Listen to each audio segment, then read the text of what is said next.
আসসালামু আলাইকুম everyone, welcome to Sumai's kitchen. আশা করছি আপনারা সবাই অনেক ভালো আছেন। আজকে আমি আপনাদের সাথে দারুণ স্বাদের একটি মালাই আইসক্রিমের রেসিপি শেয়ার করব। এটা বানানো খুবই সহজ এবং খুব অল্প সময়ের মধ্যে এটা বানানো হয়ে যায়। আমি শিওর আপনি এই আইসক্রিম খাওয়ার পর বাইরে থেকে আর আইসক্রিম কিনে কখনোই খাবেন না। চলুন তাহলে মজাদার এই আইসক্রিমের রেসিপিটি আমরা দেখে নিই। প্রথমে আমি চুলায় একটা প্যান বসিয়ে নিয়েছি। মিডিয়াম আছে প্যানটাকে একটু হিট করে নেওয়ার পর এখানে আমি প্রথমে দিয়ে দিচ্ছি কনডেন্স মিল্ক। এখানে আমি কনডেন্স মিল্ক নিয়েছি হাফ কাপের থেকেও কিছুটা বেশি। এবার এই কনডেন্স মিল্কটা এর মধ্যে আমি দিয়ে দিচ্ছি। চুলার আঁচটা কিন্তু এই অবস্থায় মিডিয়াম টু লো এর মাঝামাঝি রাখতে হবে। কনডেন্স মিল্কটা দেওয়ার পর এটাকে অনবরত নাড়তে হবে। এভাবে নাড়তে থাকলে এই কনডেন্স মিল্কটা কিছুক্ষণের মধ্যে মেল্ট হয়ে পাতলা হয়ে যাবে অনেকখানি। দেখতেই পাচ্ছেন এটা কিন্তু অনেকটাই পাতলা হয়ে গেছে। এই অবস্থায় এটাকে অনবরত নাড়তে থাকতে হবে। এরপরে আস্তে আস্তে এই কনডেন্স মিল্কটা কিন্তু ঘন হতে শুরু করবে আর কালারটাও আস্তে আস্তে চেঞ্জ হবে।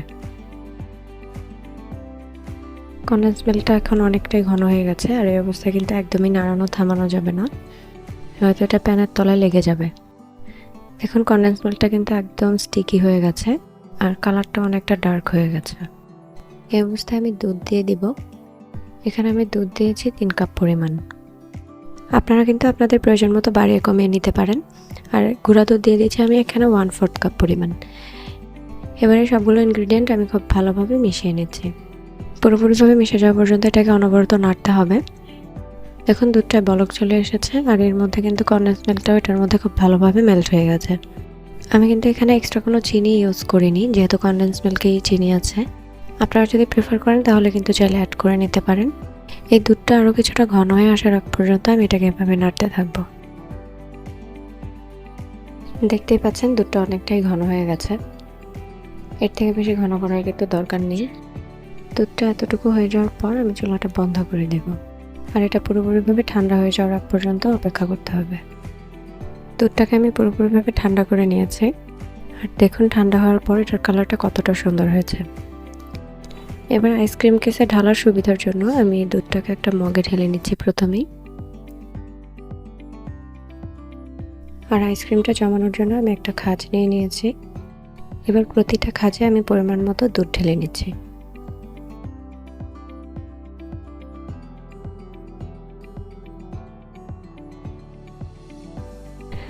ঢালা হয়ে গেছে। এবারে আইসক্রিমটাকে উপর থেকে কভার করার জন্য আমি নিয়ে নিচ্ছি একটা ফয়েল পেপার।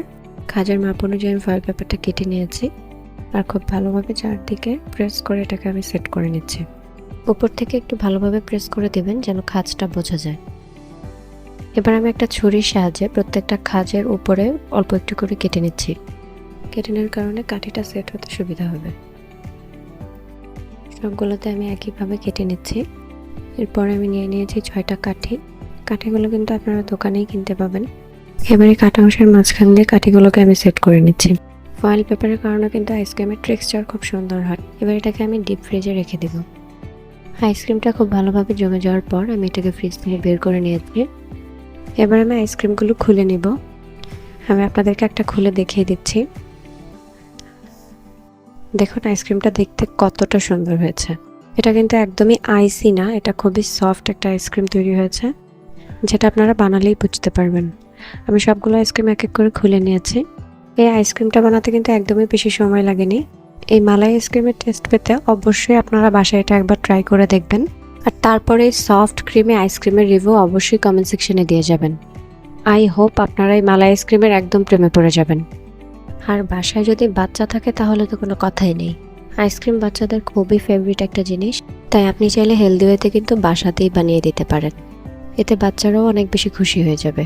আর দেখুন আমি সাইড থেকে কিছু আইস দিয়ে রেখেছি যাতে আইসক্রিমটা মেল্ট হয়ে না যায়।